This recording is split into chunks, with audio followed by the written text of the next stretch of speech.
What's up, everyone? Welcome to the Adonis podcast and happy holidays.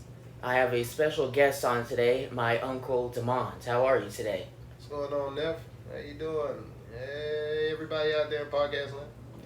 How's it going, Unc? It's good. It's good. Just had a lot of turkey. Trying to get some get this 10 pounds just got on off. So, but it's raining. It kind of sucks, but hey, we'll get there. You know what? You and I have a lot of interesting conversations, and we have a lot of the same viewpoints when it comes to a variety of different subjects. I thought I'd bring you on here today because something that we definitely discussed, and I think you're particularly good at giving life advice. And so, yeah, basically, what is your life advice for me and everyone else listening? Hey, when life kicks you in the balls, Gotta get grow a pair. you gotta grow up here and get the fuck back up, bro. Straight up. That's true. Don't lay down. Yeah, sometimes on some days life is greater than other days. You're like, why did I get out of bed today? Yeah, that's one of those things that's just part of the human experience, and we all go through it. And you like to think sometimes that you're the Lone Ranger, or or kind of like all by yourself, but everyone goes through the same things, just at different degrees. So, you know, um, like I said, when life gives you lemons, man, make some fucking lemonade. Open up a stand where you're at. Yeah, I know I've definitely had difficulties myself, which you kind of have like an outer perspective on what I've gone through. So I've spoken about this a few times on the podcast, but basically, what, a year ago, 2 years ago now, I moved into Nova, and I did that almost entirely on my own. Not this side of the family, but my other side of the family, they doubted me. I mean, they doubted me heavily. I mean, they doubted every choice I made, from cutting off my parents to moving out on my own. And I mean, you nailed it perfectly the other day when you said they swore that I was gonna be crawling back to them in about 6 months or so, and I managed to prove them all wrong. And absolutely, not to tug on it, but definitely proud of you for that, and your wherewithal and your ability to stick to your guns and to your scruples, man. You made that move, and a lot of us, um, we go to school and we move back home, and we don't give ourselves a chance to really be able to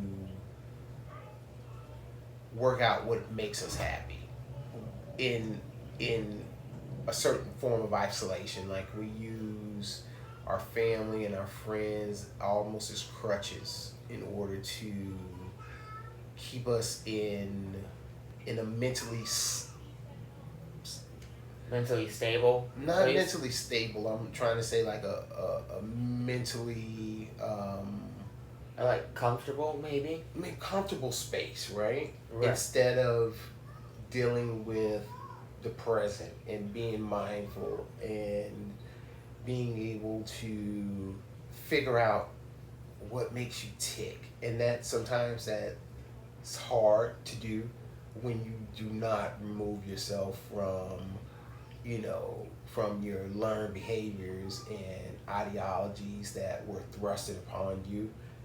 It's like you have this construct that's built for you. And if you don't allow yourself to break out of that box, then you kind of get pigeonholed into the cyclic, cycles, and doing the same things that your parents did or that your family did, when that may not be what's right for you, right? So once again, very proud of your growth and being able to see those angles, right? Of, like, maybe just because that's my dad or my mom or my grandmother or my cousin doesn't mean that eh, I have to succumb to their wants and their needs if it doesn't align with my needs and my way of doing things. So, like I said, once again, hats off to you for that, because people will definitely sabotage you if you allow them to, right? Yeah. And sometimes they do it unconsciously, and sometimes it's a matter of choice, and it's something that they do in order to proverbially keep you down, right? Keep you in that barrel. You know, it's like crabs in a barrel. If you heard that cliche, it's very similar, and it kind of like mimics human behavior in a lot of ways. So Something I definitely noticed with that side of the family is they never seemed very supportive. They always got very upset if I did something that didn't like perfectly align with their views. And it honestly something that I noticed is that I often got myself into more trouble when I listened to others versus when I listened to just myself. absolutely, you have to listen to that moral compass and that inner voice because it's there for a reason, right? Whether you're a spiritual person or you're someone that is not necessarily aligned with the existentialism of existence, right? It's like we all have that connection to, for all intents and purposes, the source, right? So I really feel like we're all connected, right? In a particular network of of consciousness, right? And the fact that we have many of us that totally are oblivious to that connection. It's almost like what we're doing right here, right? You have a device that you're recording off of, and it's using vibrations and sound waves in order to capture this particular moment, right? Um, I feel like the universe has a Wi-Fi, and some of us are more in tune to have a stronger router and modem than others, right? And we can actually beam into that presence or that universal intelligence and and download what we want, right?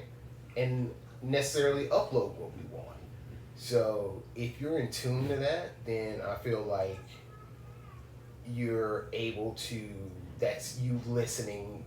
If your modem is powerful, right?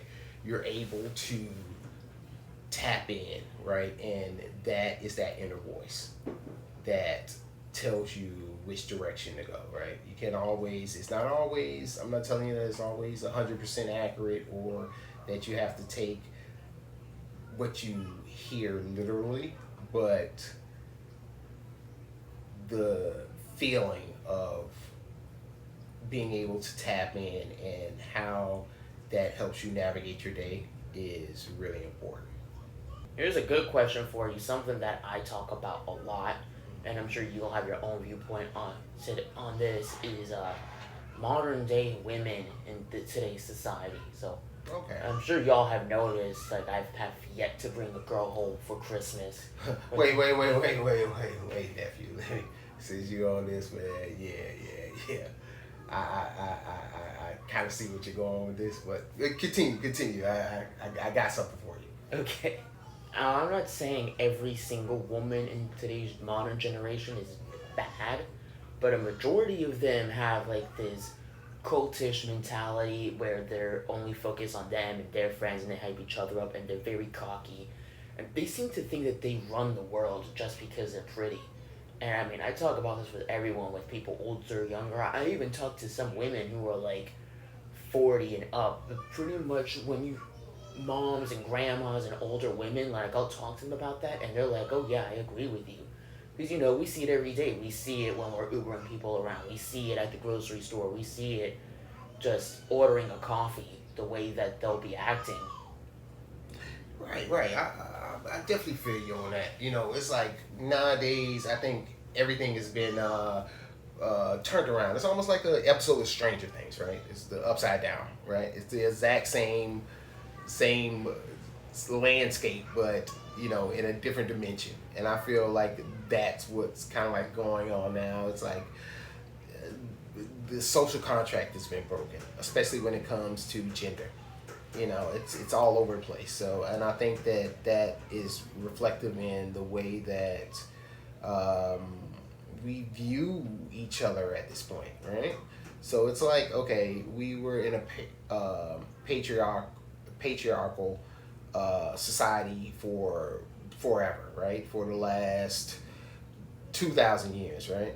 Well, let's take that back. I think maybe I overshot the timeline. Let's say definitely for the last 500 years, since Western civilization has dominated the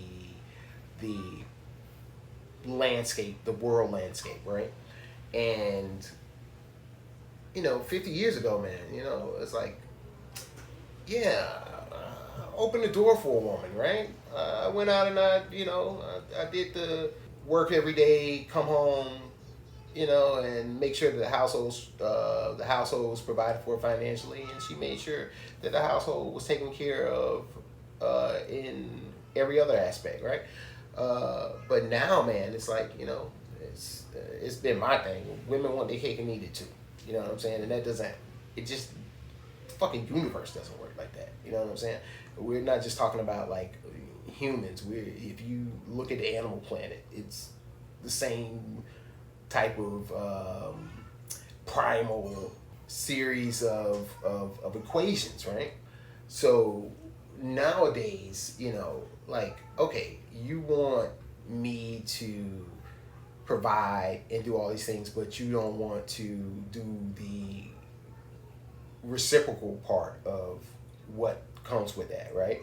Gender roles have been switched so far as, let's say, the LBGTQP community, right? Along with, listen, man, if I want to say that I'm attracted and want to fuck books, right? And put a hole in the side of one and go for it. It's in today's society that's supposed to be acceptable, right? And how I look at it is like, listen, man, when I was coming up, all that stuff was kind of like ostracized, right? It's like, we picked on, people that were outside the norms. And there's nothing wrong with being outside the norms, but don't expect for the normal to accept everything that you do. That's part of it. Just because you do it doesn't mean that people are supposed to accept it, right? So I look at the situation once again with women, like, you feel like you can be a man and deal with some of these fucking man problems that I have to deal with, right? Like if Adonis comes up and he says whatever he wants to out of his mouth to me, right? It's like, man, just punch him in his fucking mouth. You know what I'm saying? Like straight up, But yeah, I'm supposed to let you talk all the shit you want to, hit on me, but yet you get paid the same. Listen, it's certain things that come along with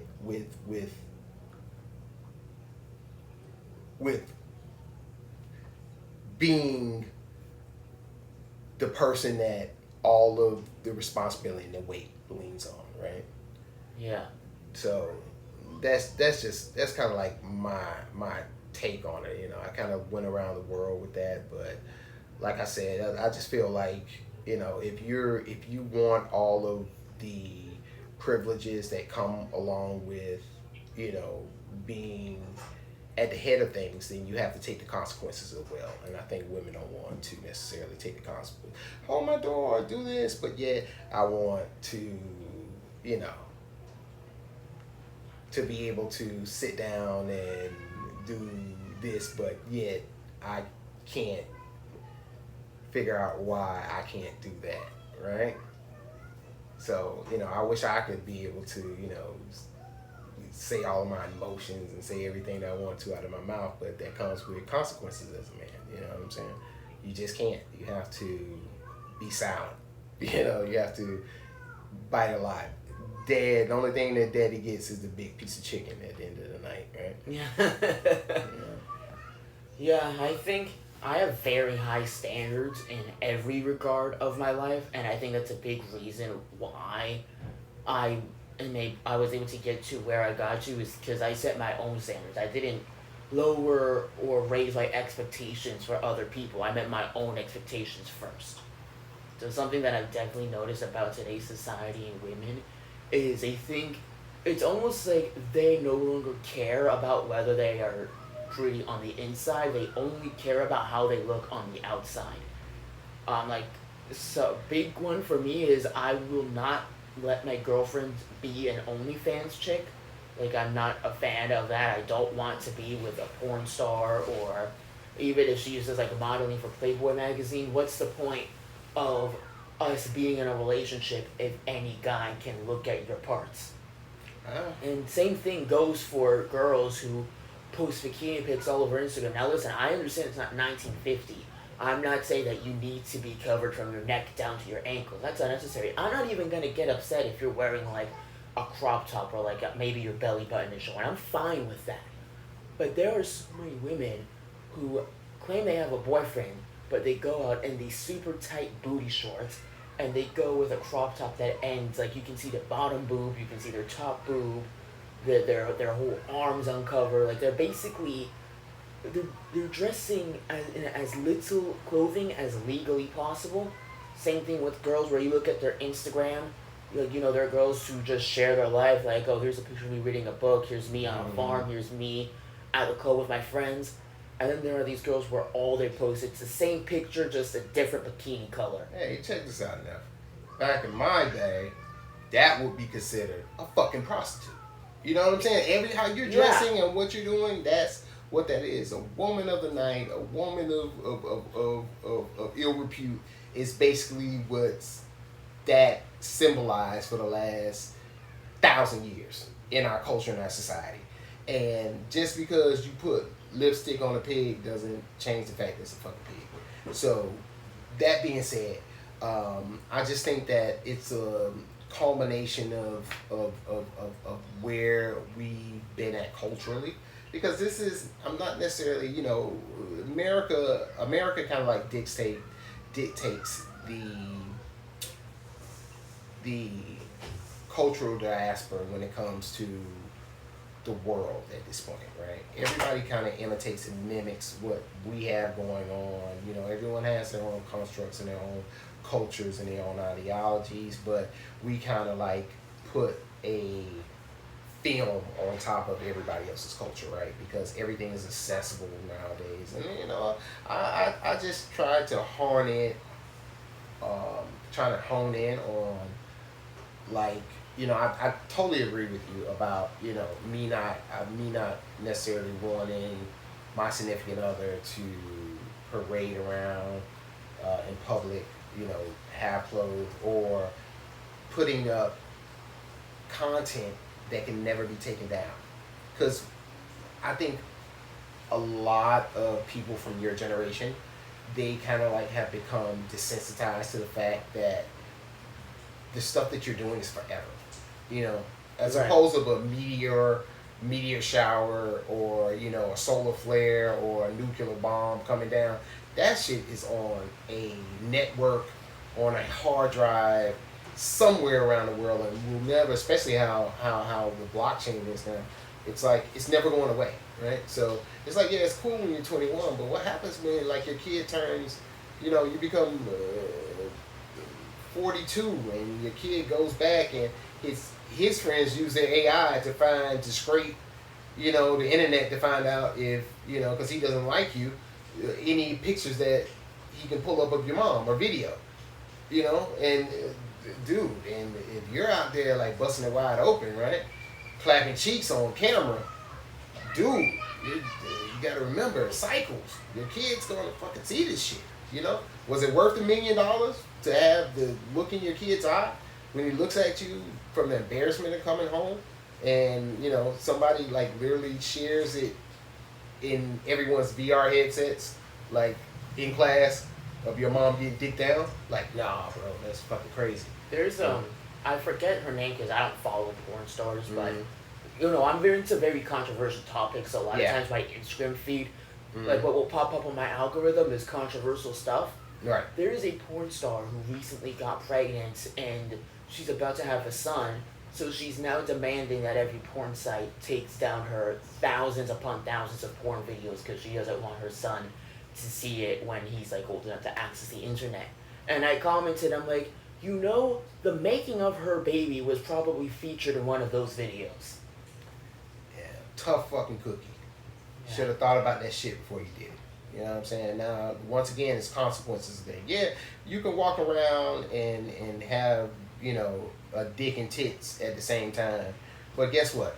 It's consequences to you deciding that you wanted to become another gender in a society that basically says that that's a no-no. It's a taboo, right? You want to make taboos like commonplace, and that's just not how the universe works, right? This is the first society to come along in the last, in the evolution of the human experience, right?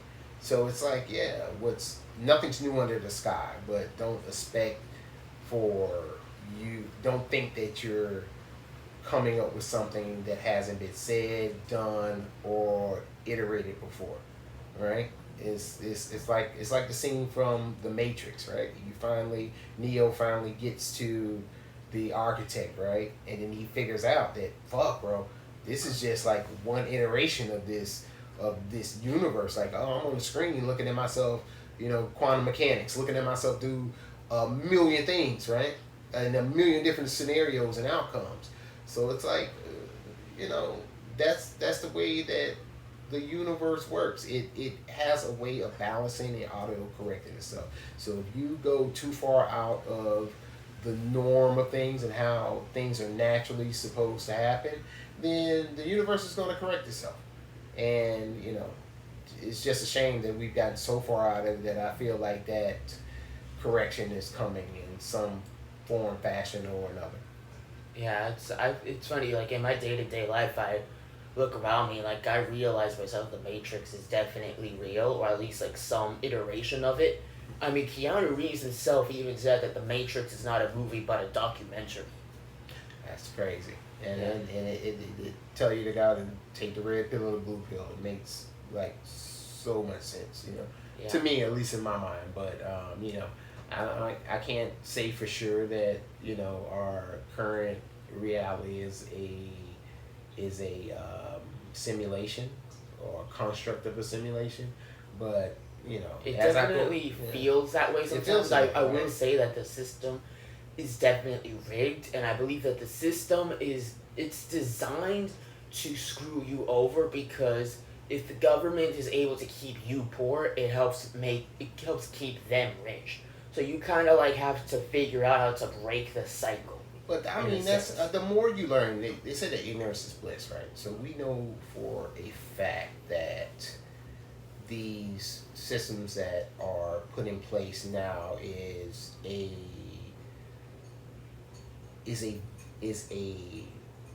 accelerated and a sophisticated version of other forms of control over the centuries, right? So now as we push out, I mean, for good, out of the industrial age and into the information age, I feel like all of this stuff is definitely baked in. Like right now, Unc is back in school, my old ass, trying to figure out this new landscape, right? I went back to school for computer science in order to, with an emphasis on artificial intelligence. And that's smart, because AI is taking over the world rapidly.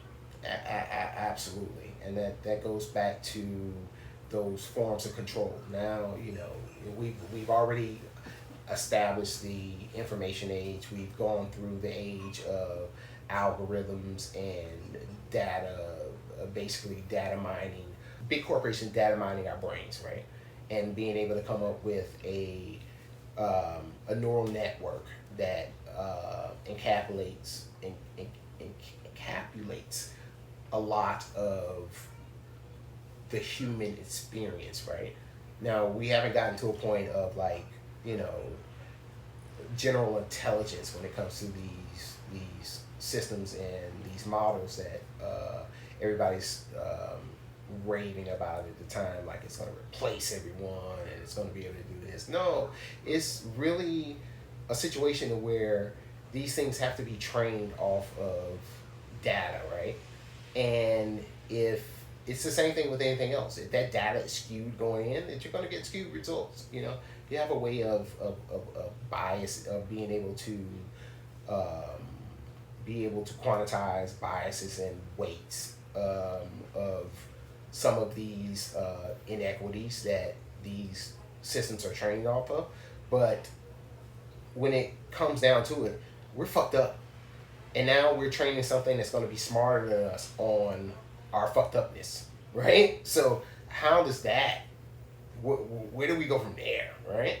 Like literally, the systems that we're using we think they're making our lives easy. It feels like a dystopian movie. You know what I'm saying? It feels like everything that they have like spewed at us for the last 30 years in pop culture. It feels like it's all coming to a head and to a culmination. So that sucks. But what do? You still have to live. You know what I'm saying? I think that an important thing is to be able to like shut that out and then tune yourself with, nature and the universe every once in a while. Because if you get stuck in these echo chambers, then it kind of like you know continues to fuck with whatever you feel like your frameworks and your ideologies are.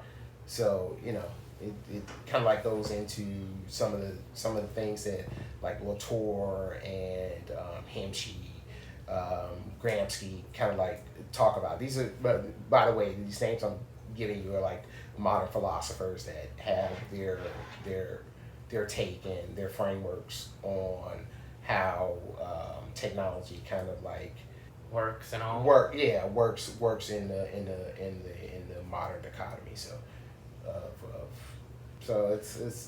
it's all this shit is so it can go so just like life, man. It's like you can talk about a million ways to go, but you have to form your own sense of what works for you. Going back and kind of bringing it home to what Adonis was talking about, like if you just use other people's frameworks, man, and you don't establish your own operating system, with a lot of your sensibilities, then you end up becoming a drone for somebody else's ideologies and ideas. So if you can break away from that, or at least give yourself a semblance of some type of timeout of what's going on around, so you can figure out yourself, it works wonders. Yeah, someone used a word recently that I really like. She came up with her own term, sheeple. Oh no, yeah, that's been, man. Listen to Unc, man. That shit been around. Y'all always think y'all inventing some shit, youngins. Y'all ain't inventing a motherfucking thing, man. We've been there, done that, right? So think about it. The thing my dad always used to tell me is like, whatever you're thinking, I already thought it. If you're thinking it, now I'm thinking it of what you're thinking, while I'm thinking of what you're thinking that you know what I'm thinking, but you don't, because I've already been weaved in. So yeah. It's a paradox, but it's which came first, the chicken or the egg? Right. Yeah.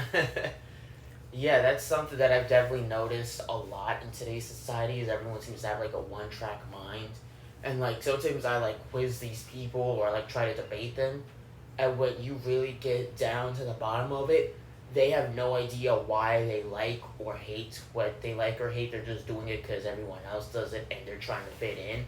Perfect example of this is Trump haters. A lot of times they'll ask them, why do you hate Trump? And they can't give you a clear answer. They either mumble or they stutter or they straight up get mad at you.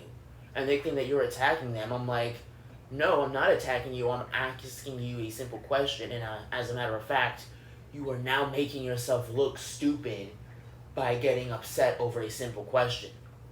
If you ask me why I don't support Joe Biden or Kamala Harris, I can tell you why. If you ask me why I don't like certain movies or TV shows or music, I can tell you exactly why that is. Yeah, I totally get it. Just expound on that a little more. Like, if you ask me, like, oh, why do you not like Taylor Swift? Well, because her music is more geared towards women, first of all. It's not my style of music. She sings pop music.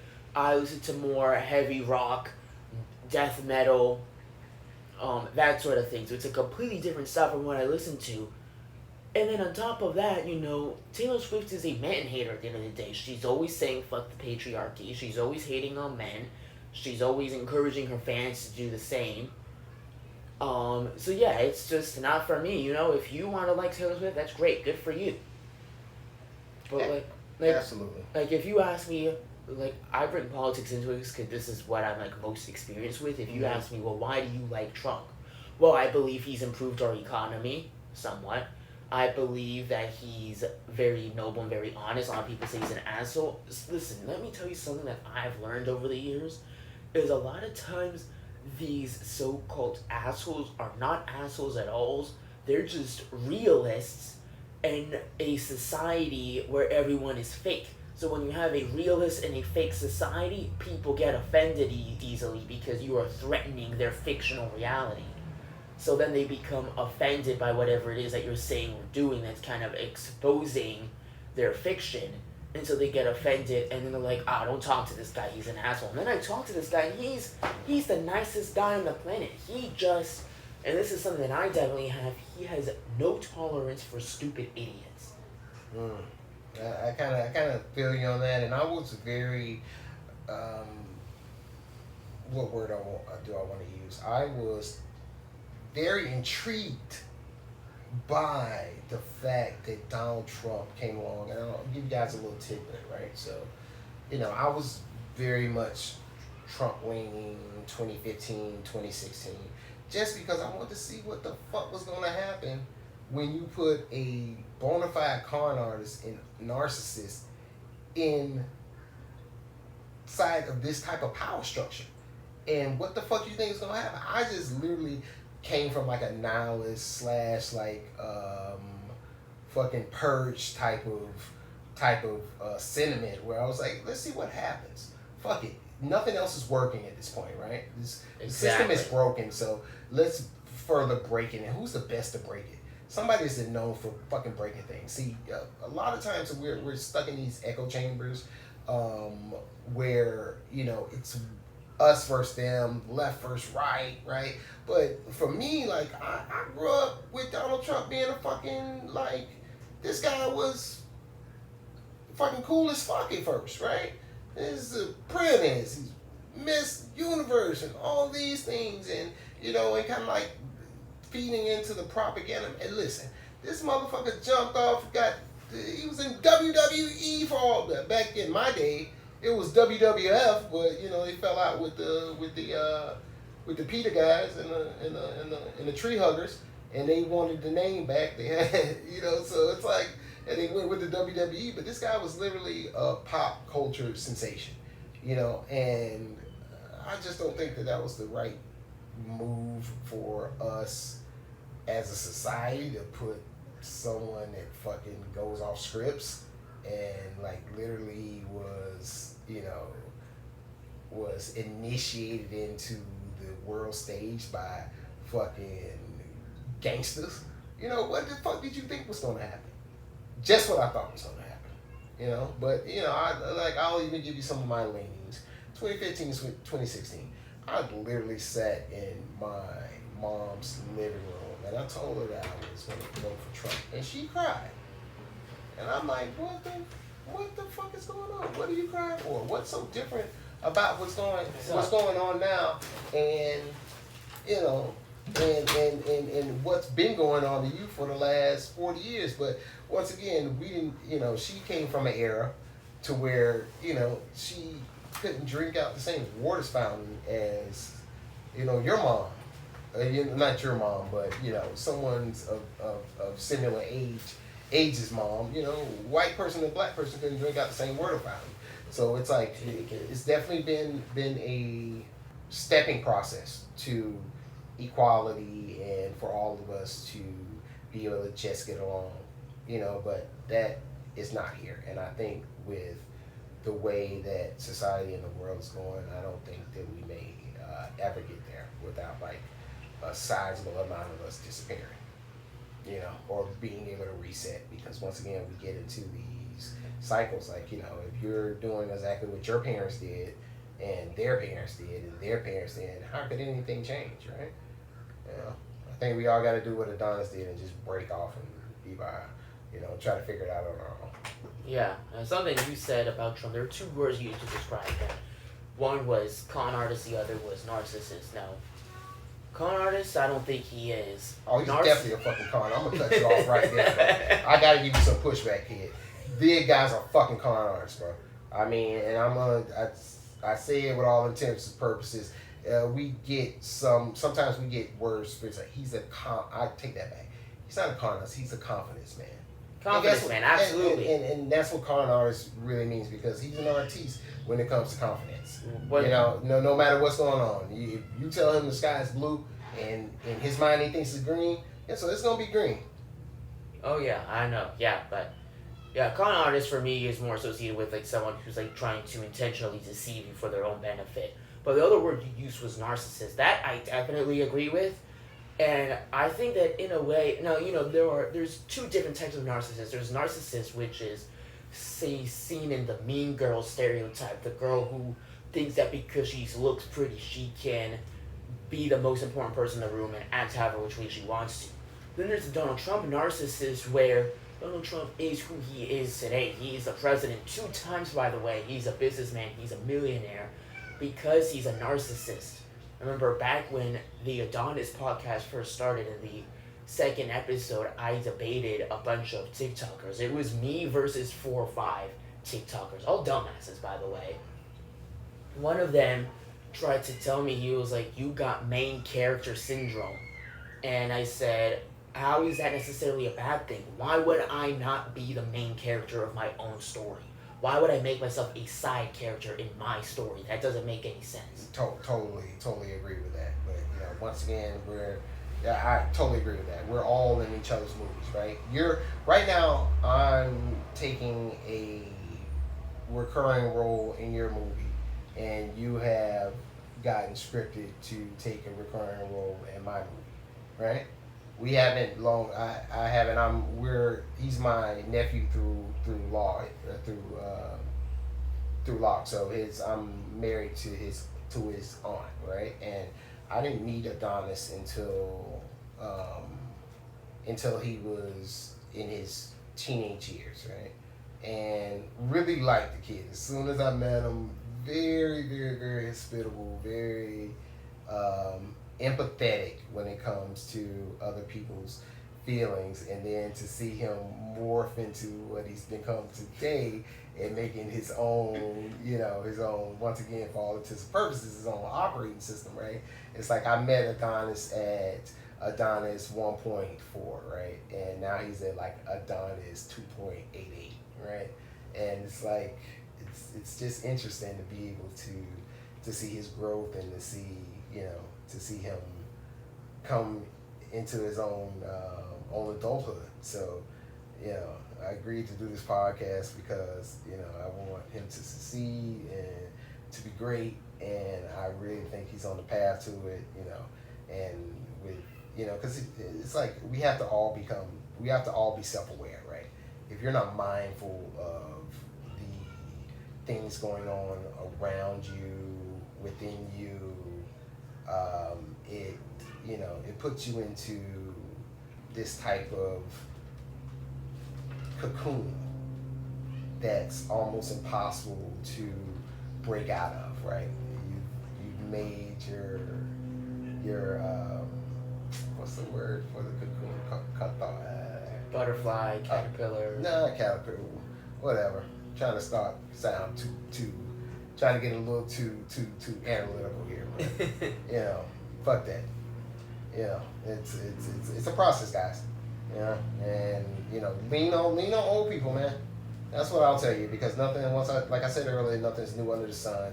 And what is definitely going on now is that we have all of history in the past accessible in the palm of your hands, and nobody's fucking using it, because this is all scripts that have been written out before, and we just don't see it. We're being blinded to the fact that we're about to be in a techno-feudal system, which basically we are. We're going back to feudalism, people. And if you haven't heard that before, you're hearing it here first. It's just a different type of control now, but definitely you have some digital overlords that are actively trying to make sure you don't have shit. You understand what I'm saying? So that being said, be smart. Use history. Use your resources.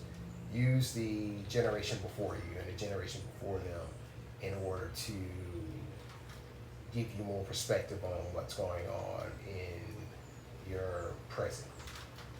Yeah. Now, something that I like to do in this podcast a lot is I find that I like to use films as an example of today's society. Listen, man, my favorite man. There's no so crazy about that. I have a brother that's a couple years younger than me, and dude, for years, all we did was talk literally in pop culture reference. Like nobody else outside of our brains can understand what the fuck was going on half of the time what we would talk about. Right, Yeah. Rick. Yeah, Morty. Yeah, listen, it's just you feel me? Like we just talked in movies and TV shows and pop culture references because it was like the beginning before memes were memes. We were making memes as a form of communication amongst each other. You know, so it's funny just to see how that has like permeated culture and society now, and something I've been doing for the last 20 years, right? Yeah. Yeah. Quick! You're fucking with a heavyweight. You know, it's so many. And half you guys won't even know what the fuck I just said. I don't know what you just said. I know you don't, but I bet if your aunt came outside, she would bust out laughing. Because once again, you know, it's the beauty of modern technology. You guys got to go back to the classics, man. All of the good shit, man. Go to all of the things that make you laugh, man. Things that make you think. They've all been done before. You can go back to movies from the 50s all the way up to movies in the early 2000s, and you'll be able to basically figure out fucking life. You know, because life imitates art. Or is it more like art imitates life? Whatever. Yeah. You fucking get it. I actually do have a separate podcast. I have a horror podcast where I review horror movies. It's called Every Night is Halloween. So I'm planning to do a review on Stranger Things since, you know, we're in the final season. But I bring up Stranger Things because that's a good analogy for this episode is the core four, right? You've got Dustin, Lucas, Mike, Will especially. They're kind of framed to be what society would consider like the losers. Like they're nerdy, they're in the Hellfire Club, they play board games, and let's not use that word because I've heard you use that word several times. Let's not nerdy? No, losers. It's not that. They're the outliers. They've always been there. They're the Zuckerbergs of the world. Those are the Bill Gates of the world, man. That is true. That's true. But I bring this up because, well, outcast is probably a more accurate term for the core four of Stranger Things. I like outcast a lot better than loser. Yeah. Because usually the people that are built like that don't turn into losers. They turn into fucking successful people. Yeah. And, like, if you look at them, like, they're constantly being made fun of like, the alpha. Like, you got, well, Steve was the alpha in season 1. Right. And then you had Billy, and then you had Jason in the last season. And, like, they're constantly picking on, like, the outcasts, like, the core four for being different. And, like, I just look at that, and I see how it correlates in today's society and through my own experiences. For example, like, dude, I have a friend of mine who lives down the street from me, and he's like, dude, like, there's all these people that you never even met before who talk about you in my complex, and he's like, these people have nothing to do with Adonis, and yet every time I leave my room, there's someone talking shit about me. And it's like, what do I have to do with you? Oh, I don't like your podcast, so don't listen to it. Yeah. Kind of like Jason and whatnot, like they were making fun of Eddie. Eddie Munson from Stranger Things 4 is the textbook definition of a superhero because he sacrificed his life for a town that hated him. Even in death, they still hate him. Well, that's basically the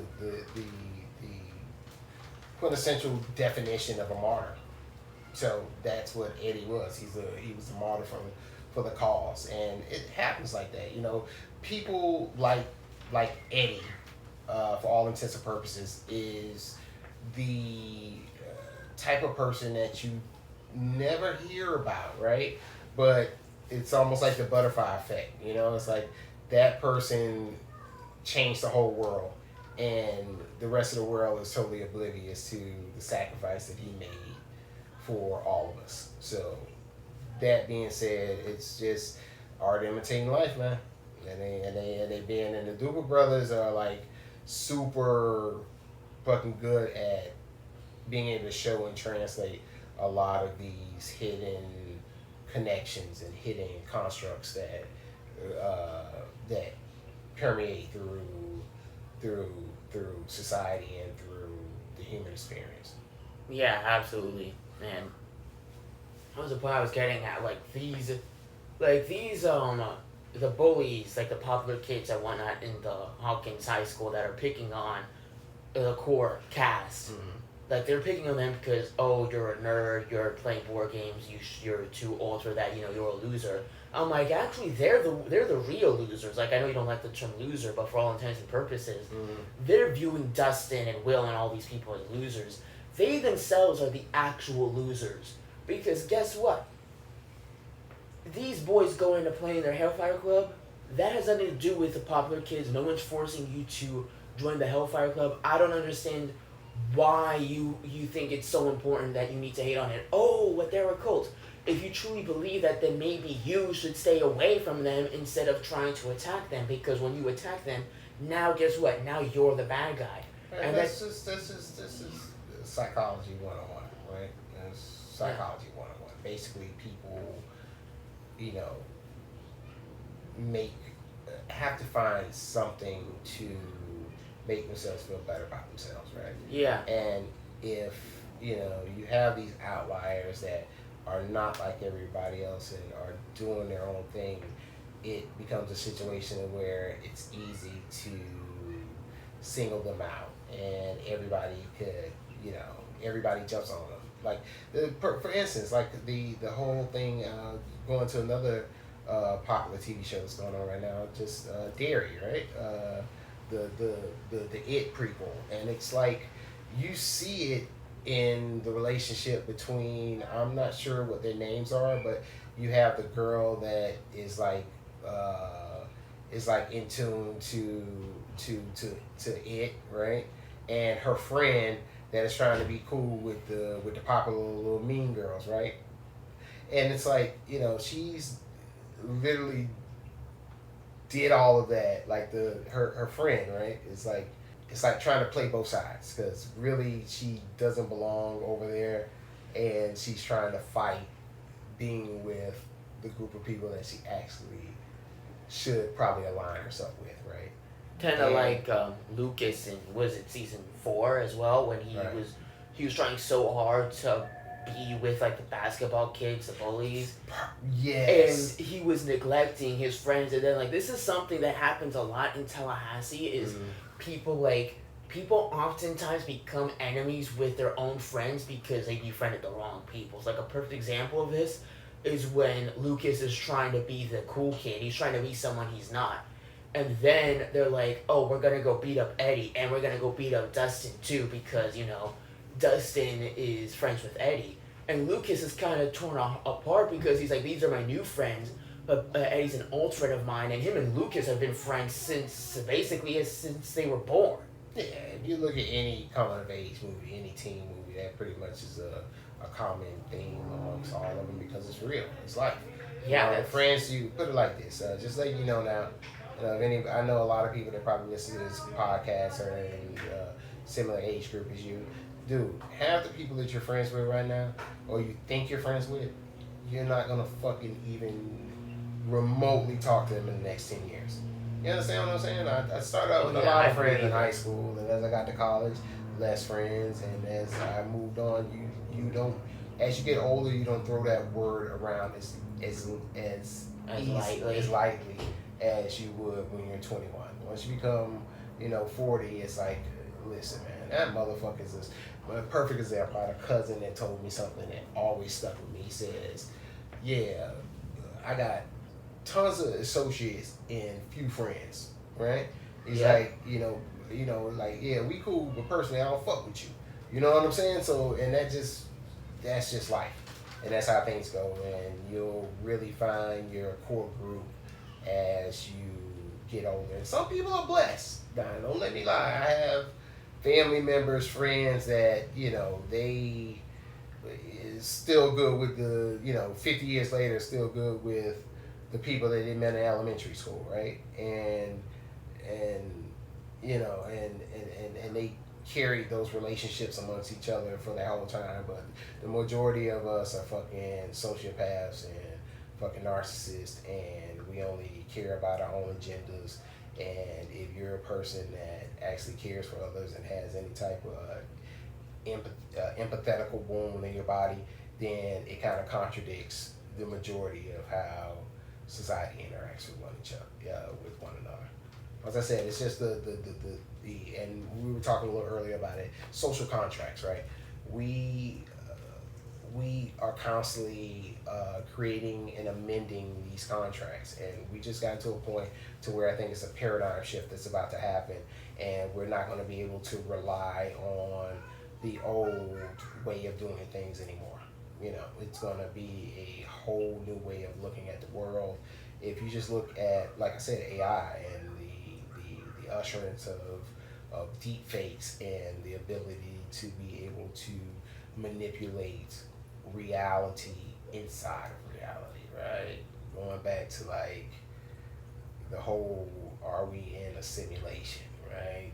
If we can come up with simulated reality right now, imagine what it may have been, or what a more advanced entity would be able to do, with a million years more of technology, right? And interaction with the known universe. The known universe. Because we haven't even gotten into, parallel universes and, quantum physics and wormholes and black holes and,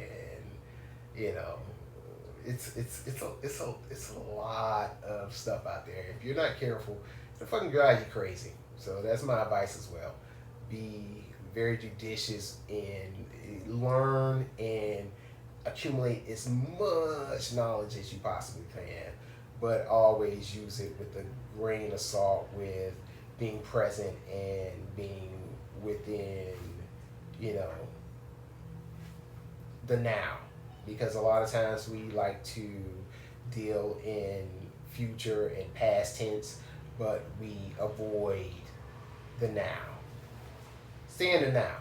Stay in the now, and it'll serve you well. Right. Now, something I was gonna ask you, we were talking about this the other night, it was actually on Thanksgiving, is I wanted to get your opinion on this. We were talking about just how I hit a rough patch over the past year and I worked my way out of it, and you said that a lot of the chaos that was going on in my life I kind of brought upon myself, which I kind of see where you're at some examples. I'll give you one example of this. We've all been watching It's Welcome to Derry.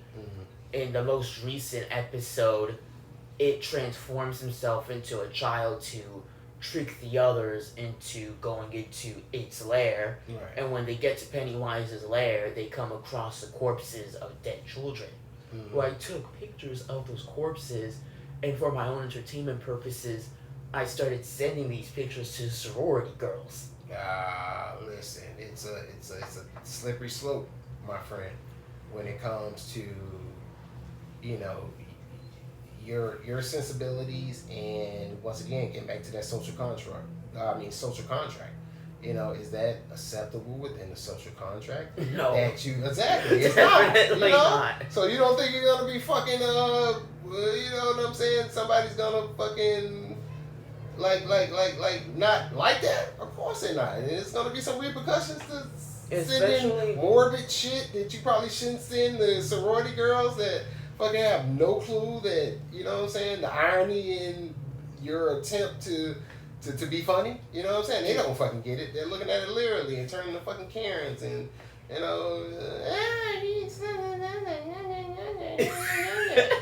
the fuck? It's just a picture, man. Fucking live life, man. Go Go about your business. Is that really affecting your day? That someone sent you something that you may not politically or ideology are not your ideals, and you use that even though it means nothing. You look at it for half a second and just fucking erase it and go on about your fucking life. Why does it have to become a big deal?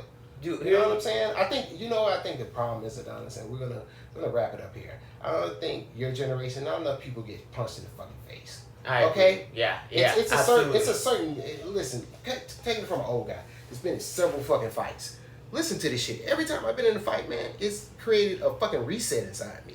Right? When you go to enter your fucking life, if any of you guys out there do MMA or do any type of professional fighting and you really fucking get knocked fucking silly, it's almost like a fucking reboot. You know how you got the spinny wheel in Mac OS? And it just sits there and it spins and spins and the computer's trying to figure out what the fuck's going on. Dude, hey, you fuck around and turn that bitch off and turn it back on and it works. So get punched in the fucking face more. Yeah, that's definitely. There are some people that you just look at them and you're like, you were never. Now, see, there's a podcast who I listen to. I forget his name. He's an older gentleman. He's probably about your age or older. Right. And he was talking about it. He was like, listen, back in the day, if you had something to say to someone, you went and said it to their face. You didn't hide behind a keyboard, behind a fake account. Dude, you said it to their face. Fingers, bro. It's crazy. You would punch it out. Y'all would fight about it. And then, after y'all fought it out, y'all would shake hands and go get a beer afterwards. Dude, real talk, man. Some of my best friends in life, I fought. I literally fist fought. And it created a level of respect. I remember this kid, right? He was like friends with one of my cousins, and we were always around each other, but he never really liked me. I didn't know he didn't like me, but he didn't fucking like me. You know what I'm saying? And we were drunk one night, it all came out. And it's like, the only fucking reason we hanging around you is because your cousin and da-da-da-da, and trying to, bully me in front of everybody else, thinking that I was going to pussy out. Like, nah, bitch. Like, what the fuck you talking about? Oh, don't be fighting words. Oh, you ready? Oh, you didn't think I was ready, right? You thought you was going to be able to say whatever the fuck you said out your mouth and thought I wasn't going to do nothing, right? Okay, I got something for you. You know what I'm saying? Guess what? We sat there and we fought like 2-3 times in the course of like 30 minutes. We bump, and then we'll break it off, and then we'll talk some shit to each other, then we'll talk some shit to each other the way it gets so intense to where we bump again, and then guess what? We'll sit down and we're like, fuck, boy, he got me, and he'll go to his little round, and he'll go to his circle, and the people that like me a little more in the group, and the people that like him a little more in the group, and now we talking about it, and then we get into it again. Now we fucking best friends. The last thing he said out of his mouth, he was like, you know what? You know what I'm saying? I think you a bitch, but I respect you though, because you fought. You know what I'm saying? I didn't think you were going to do it. And I was like, you know what? I know you a bitch, but I respect you because you just said that. And guess what? We turned around and everything worked out. So that being said, pick your battles, but fight more. Punch each other in the fucking face and watch how it works out a lot better. Yeah. I bet people won't be saying the things out of their mouth, or at least on their screens what they said. I think it's something crazy, Adonis. I really think that if you say something online, we should have a dislike button. Not even a dislike button. I think it should be a hybrid situation of online trolling and some type of sanctioned sport. I don't know if it's boxing. I don't know what it is, but it should be like, if you say something online, and you should have to sign up to this fucking fight club, like straight up. If you're too reckless with your mouth online, you should have to join Fight Club, right? Yeah, I've only been in a few fights, like physical fights. Mm-hmm. Most of my fights are verbal. And I think a big reason for that is because we live in a generation of pussies. Like, I've had people get up in my face and threaten to fight me. And, like, I'm not scared of anybody. I've almost fought dudes twice my size before. Because my mentality is I'm either going to pound your ass into the concrete, or I'm going to get my ass pounded trying to pound you into the concrete. Like, for me, I look at everything as a do or die situation. I take it all the way to the extreme. Right. I've had people try to fight me before, and I'll be like, all right, let's go. And then it's like they're almost shocked that I'm actually willing to take them up on their offer, and then they pussy out. That's the majority of your age group, man. Yeah, your demographic. It's like that, man, and it fucking sucks. Once again, get punched in the face more. Punch more people in the face. That's my advice. That's Unc's advice. Most people are more bark than they are bite. Like, I'll give you one example of this. There was one night I was sitting outside. It was maybe like 1 o'clock in the morning. It was so peaceful. I was enjoying the breeze. Some drunk guy came up to me. He puts his mouth up right to my ear and screams, "Yeah!" Nice and loud. Oh, I got so pissed because I was on the phone with my friend. I was enjoying the night sky. Some stranger I'd never seen before. I stood up so fast. I started cursing him out. And he had two of his friends with him. I quite literally got into a fighting stance, put my fists up, and I said, "I'm gonna cave your fucking skull in." Him and both his friends took off running. Like, all three of them got scared and took off. Right, yeah. As soon as he violated my space, though, saying my day and age, as soon as that space was violated and he got close enough to my ear, like he was trying to fucking tongue fucking kiss my ear, oh, I would have slapped the fuck out of him. You know what I'm saying? Straight up, just off a reflex. Like, you know, and I know we can't do that necessarily in this day and age. Oh, no, because then they call the cops on you. Yeah, but I mean, realistically speaking. But realistically speaking, he violated you first. If you came that close to my physical state and you yelled in my ear, you literally assaulted my eardrum. Like, literally. Yeah. You could have blew my eardrum out. My eardrum was... And I think that a proper response would be nice, open-handed slap to the face. Especially if he was drunk. Yeah, let me back to the thing. Let me reset you. You need to turn your computer off and turn it back on. Let me help you out with that. Yeah. Take that. And guess what? You would have got the same response. They would have ran away like little bitches because that's what they were. And they thought that they had somebody that wasn't about the shits, and you were. So, more people should be about the shits. Yeah, I remember I was on the phone with my friend, and after that whole scenario, I picked up the phone. He's like, "What just happened?" And then it's so funny because like later on that night, because we were on the phone for a while, some idiot decided to blast their music at full volume, like louder than a concert volume, on top of the roof. And I screamed so loud, I'm like, "Turn the fucking music on or I'll call the fucking cops on you." Immediately turned it off. Hey, just tidbit, guys. I just want to add this. This is directly to